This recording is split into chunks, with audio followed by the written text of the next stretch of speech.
Sa matag adlaw guys, daghan katag problema, daghan katag masugatan nga mga pagsulay.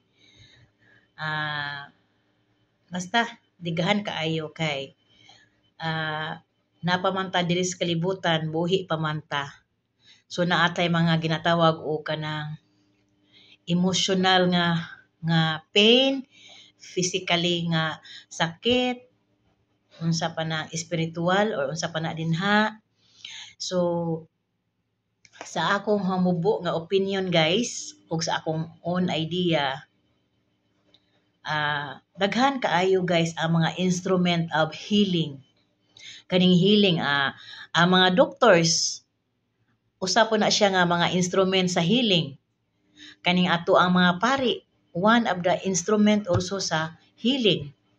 Kaning mga tambal nga atong gipang-inom matag adlaw, usa sa mga instrument gihapon na siya sa healing. Pero usahay guys, makalimot. Ako guys mismo sa una, wala ko ka-realize nga masigir akong paningkamot, nga makakwarta, masigir akong paningkamot nga mumatag sayo kay mo trabaho aron makakwarta, nga sige ta og kay gusto ta mo tabang. So naliha na ko na-realize guys katong grabe ang mga trial sa ako ang kinabuhi guys. Labi na sa ako ang panglawas nga katong nasakit ko guys nga grabe jud nga makaingon ko nga dili day importante nga magsigitag paningkamot. Masigitag paningkamot ug mata og sayo, mangitag kwarta mo trabaho. Kung wala gid ay tay connection guys, kung dili ta maningkamot maki-communicate niya guys, wala jud kwenta. Wala jud kwenta ang tanan guys. Unya tung naka-feel na ko guys nga murag grabe na jud, murag feel ako nga murag dili na ko maka-survive. So akong gibuhat guys is I do confession.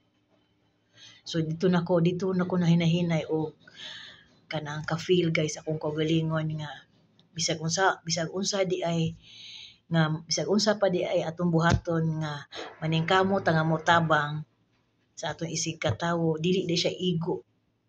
Dili siya ego nga pwede na ka, okay na ka, safe na ta, kaya nakatabang to sa ato isig katawo. Dili day guys. Ang ato day spiritual connection sa ato ang buhing Dios. Ako guys, dili pa na ako karon time i-reveal nganong naningkamot ko nga mapaduol sa iya. Siguro it's too early pa nga akong share in public. But sa kabisi na to karon guys, di na to makalimot na ta nga nalayo na dai ta sa iya ha. Unya ang worst pa jud kay muduol na ta sa iya ha. Kanang grabe na atong problema, makainumdum na ta sa iya ha nga daghan na kay tag problema. Nga sa katong wala pa tay mga bugat nga problema, murag dili na ta mag-mind o ampo kay balo mo guys, libre ra jud ang pag-communicate niya. Dili ra gid siya, wala gid tay ibayad nga load para maka-text ta niya. Kay maminaw ra gid siya. Nara gid siya sa ato ang kilid. Anytime, bisag unsa nga oras, bisag unsa nga adlaw, maka-communicate ra jud siya ug maminaw ra gid siya. Muna nga kani akong pag-vlog karon guys. Dili gud na ako passion. Dili na ako passion nga kuan sa social media, but kaning nalang ko'y mga ginagmay pohon nga mga testimony nga ang the best healing jud nga ato ang kinahanglan nato buhaton is ang confession. Ako mismo sa una guys, di kay ko ana murag moangkon jud ko nga perti jud akong layo sa Ginoo bisag matag adlaw pa ko naningkamot nga manarbaho unya akong sweldo ako ra pong itabang sa ako isig katawo, ako ra nakabalo ana. Pero dili siya kaigo nga okay na, murag dili gyapon ko ma-satisfy. So katong ni surrender na jud ko niya nga Lord, wala na jud ko'y mahimo. Ikaw na jud ay bahala sa tanan. So mao na guys, kani mga doktor, mga tambal, mga pari, instrument din na siya as healing.